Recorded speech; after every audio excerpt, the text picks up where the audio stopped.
혼자서 내가 공부의 의미를 찾고 공부를 할 수 있는 과정 자체가 만들어져 있었던 게 저한테는 굉장히 크게 다가왔고요. 아직 학부생이기 때문에 하면 안 된다라는 그런 금기가 없이 일단 현장에 다들 나가서 발벗고 시도해보는 분위기가 서로 만들어져 있기 때문에 그런 점에서는 자립심이 생겨나는 게 있지 않나 하는 생각이 듭니다.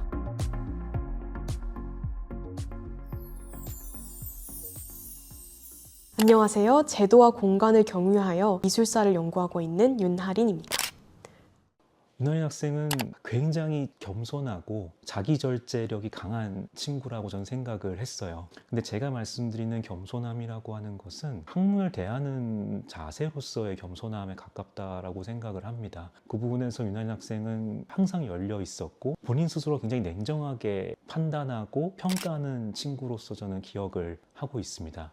일단은 예종에서 굉장히 독특한 특징 중에 하나는 전과를 하게 되더라도 결국 다 예술 안에서 전과를 하게 되잖아요. 어떻게 보면은 잘 맞지 않는 학생에게는 절망적일 수 있는 조건일 수 있는데 저는 굉장히 오랫동안 이 분야에 관심이 있었기 때문에 그렇게 집중적으로 이 전공을 공부할 수 있다는 게 굉장히 큰 메리트로 다가오긴 했던 것 같아요. 저희 학과에 진학하신 선배님이 계셨는데 그때 그분과 얘기를 나눌 기회가 고등학교 때 있었어요. 학교 어떤 활동이 재밌냐, 학교가 어떤 게 재밌냐라고 물어봤을 때 친구들은 기획도 하고 이것도 하지만 개인적으로 수업이 제일 재밌다라고 대답을 해주셨었는데 저는 제가 받고 싶은 교육의 본질은 수업에서 어떤 활동을 하는지가 가장 중요했기 때문에 그 답변을 들었을 때 가장 결심이 섰던 것 같습니다. 성적이 저희는 절대평가로 돼 있잖아요. 다른 사람의 성적을 나랑 비교하지 않고 혼자서 내가 공부의 의미를 찾고 그거에 따라서 공부를 할 수 있는 그 과정 자체가 만들어져 있었던 게 저한테는 굉장히 크게 다가왔고요. 이거는 교육과정상의 특징이라면 학교 분위기적으로는 저도 학교를 다니는 중에 출판사, 예술 서적을 출판한 출판사에서 근무를 하면서 그런 프로젝트들에 참여를 많이 했었고 그게 이제 졸업 이후에 인턴에 취직하게 되는데도 좀 많은 연결성이 있었어요. 그리고 제 친구들 경우에도 졸업하기 전부터 이미 조형예술가 분들과 협력을 하면서 외부에서 전시기획을 진행을 하고 아니면은 평론글을 여기저기 발표를 하고 이런 경험을 많이 쌓는 동기들이 꽤 많이 있어서 아직 학부생이기 때문에 하면 안 된다라는 그런 금기가 없이 일단 현장에 다들 나가서 시도를 해보는 발벗고 시도해보는 분위기가 많이 서로 만들어져 있기 때문에 그런 점에서는 자립심이 생겨나는 게 있지 않나 하는 생각이 듭니다. 동기들하고 나름대로의 즐거움을 추구하기 위해서 미술이론과는 매 학기마다 전공 수업이 계속 있고 그거를 동기들과 계속 같이 듣기 때문에 식사를 보통 많이 같이 하는 편이었어요. 저희가 이제 말도 안 되는 핑계를 대서 같이 놀자는 차원에서 칸딘스키 점심이다 라고 하면서 비빔밥을 만들거나 아니면은 조선시대 그림 중에 양반들이 고기를 구워 먹는 그림이 있어요. 그림을 따라서 우리도 고기를 구워 먹자 하고 중정에서 고기를 구워 먹고 사실 지금 생각해보면 그냥 놀고 싶어서 들었던 핑계인데 미술이론과적인 요소를 굳이 넣어서 놀았던 게 기억이 좀 많이 남습니다. 아주 어릴 때부터 사실 미술사에 관심이 많았어요. 미술 실기보다도 이론을 배우는 거에 관심이 많았고 특히 아주 어렸을 때 이제 미술관 관람을 하는 걸 좋아했는데 이걸 그냥 보는 것이 아니라 그 뒤에 있는 스토리를 내가 배울 수 있다는 사실을 알게 되면서 그 부분에 굉장히 크게 감동을 받고 그때부터 쭉 미술사에 관심이 있긴 했던 것 같아요. 근데 제가 혼자 공부하면서 생각했던 미술사는 굉장히 좁은 의미의 미술사였다는 거를 학교에 오고 나서 알게 됐고 박물관학이나 제도학 측면뿐만 아니라 미술사를 접근할 수 있는 다양한 방법론 그리고 실증적인 연구는 어떻게 이루어지고 또 사회적인 맥락은 어떻게 미술사를 통해서 이야기할 수 있는지 이런 것들의 다양한 측면들을 배울 수 있어서 제가 알고 있던 세계가 훨씬 넓어졌던 시간이었다고 할 수 있고요. 그 다음에 연구에 대해서 편하게 얘기할 수 있는 동료들을 많이 얻을 수 있었던 시간이었습니다. 학교 다니면서 사실 비평 글을 쓸 기회는 굉장히 많아요. 그래서 예를 들어서 비평 수업 하나를 들으면은 8번, 10편의 이 글을 쓰게 되는데 개인적으로 발표된 제 비평글 중에 첫 번째는 아마 탈라마다니 작가의 작품을 다루었던 비평글인 것으로 알고 있습니다.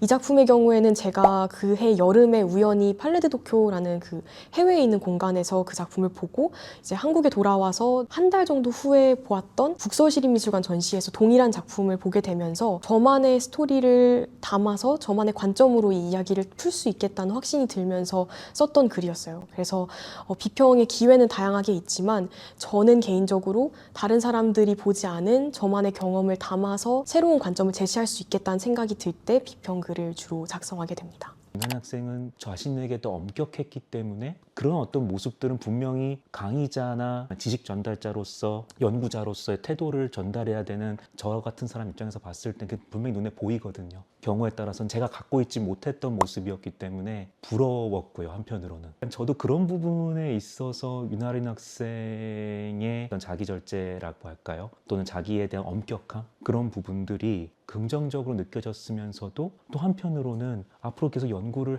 했으면 하는 바람에 생각을 해보면 걱정되는 부분도 있어요. 혹시나 너무 본인을 엄격하게 재단하다가 자기 스스로 혹시나 번아웃이 올까봐, 동력을 소진할까봐 걱정이 되는 부분도 있지만, 그래도 지금 시점에서는 그런 부분을 다 현명하게 지혜롭게 극복할 수 있는 준비가 되어 있다고 저는 생각을 합니다. 비평가는 사실 언어라는 굉장히 비물질적인 것을 텍스트를 통해서 독자와 소통을 하지만 사실 비평가 자신도 신체를 가지고 있고 물리적으로 전시 공간을 경험한 이후에 이 글을 쓸 수밖에 없기 때문에 저는 제가 했던 전시 속에서의 경험과 괴리되지 않는 글을 쓰기를 바라고, 그 방법 중에 하나가 독자가 제가 전시장에 들어가는 그 출구까지는 같이 동행해서 들어갈 수 있는 경험을 주기 위해서라도 공간에서부터 출발해서 전시를 이야기하는 경우가 굉장히 많았습니다. 그래서 그러한 측면에서도 볼 수 있고, 또 다른 측면은 작품이 그냥 작품으로서 존재하는 것이 아니라 어떤 기획 속에서 존재할 때 그 의미가 어떻게 변화하는지를 볼 수 있는 방법이기도 하고, 미술 작품과 그걸 둘러싸고 있는 맥락을 함께 볼 수 있는 방법이 공간과 기관을 같이 보는 것이기 때문에 그런 부분들에 집중해서 글을 많이 쓰는 편입니다. 작가, 그 다음에 기획자나 독자, 이런 각각의 사람들에게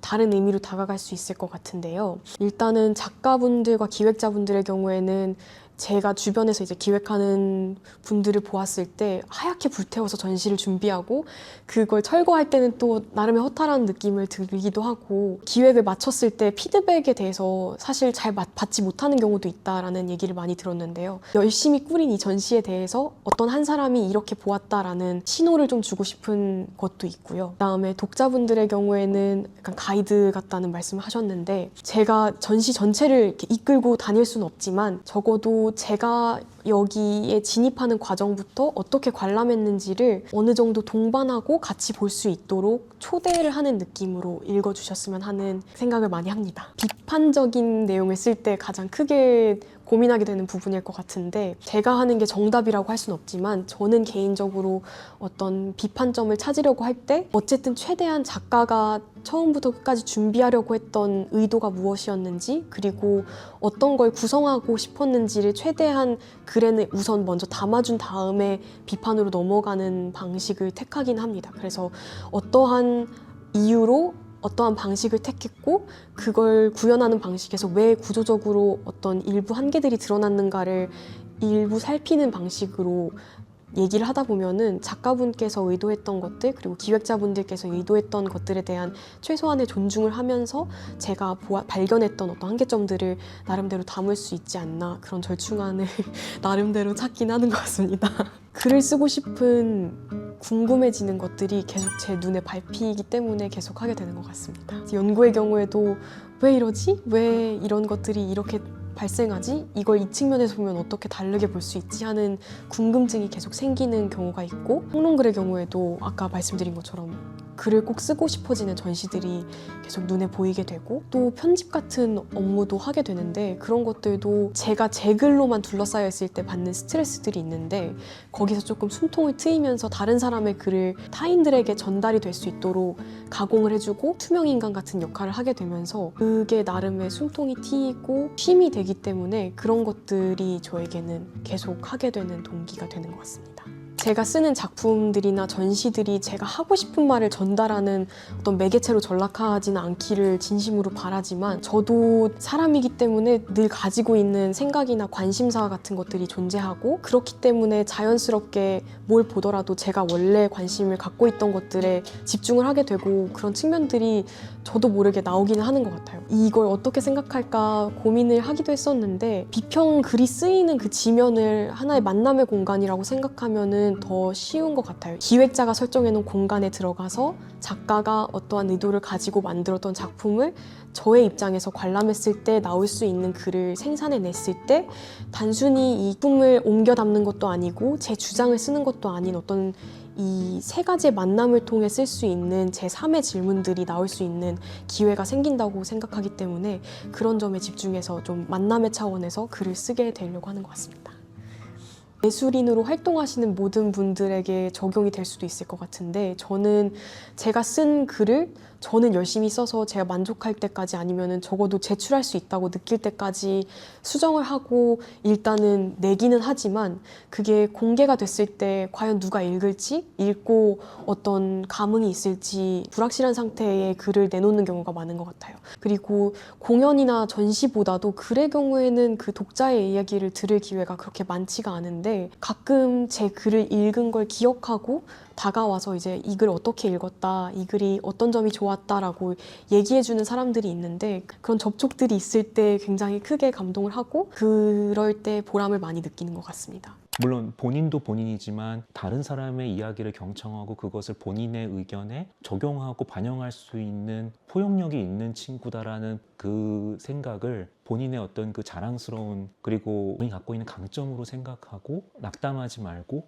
용기 있게 타지에서의 생활도 잘 이어나갔으면 좋겠다라는 말을 당부를 하고 싶습니다. 이거는 단순히 대학원 과정을 앞두고 있는 사람에게 하는 말이 아니라 이제 앞으로 사회인으로서 많은 이들에게 선한 영향력을 끼칠 할인 씨를 생각하고 드리는 이야기라고 생각해 주시면 좋을 것 같습니다. 일단은 제 가장 가까운 미래의 계획은 저는 주변에 이제 미술이론 쪽으로 활동하시는 많은 선생님들을 봤고 어떤 식으로 활동을 하시는지 지켜봐 왔지만 개인적으로 연구를 위한 내공이 조금 더 쌓일 필요가 있다고 생각을 했고 그래서 연구자로서의 베이스를 좀 더 키우고 싶다는 생각이 큽니다. 그래서 리서치 능력이 굉장히 강력한 글쓰기를 할 수 있으면 좋겠다는 생각이 들고요. 그것과 더불어서 누가 읽어도 편하게 읽을 수 있는 그리고 완전히 지식을 가지고 배경 지식을 똑같이 가지고 있지 않더라도 공감할 수 있는 지점들을 찾을 수 있는 그런 글을 쓸 수 있으면 좋겠습니다.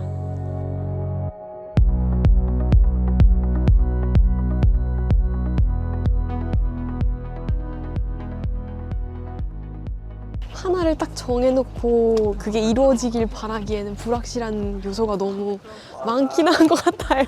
저는 그냥 제가 좋아하는 거를 계속 선택해서 해왔고 그게 다행히도 잘 됐고 그래서 앞으로도 전 좋아하는 거 계속 하면서 저만의 길이 거기서 발견이 되면 좋겠다는 생각은 하고 있는 것 같아요. 근데 약간 뭘 꼭 이뤄내겠다 이런 거는 아직은 잘 모르겠어요.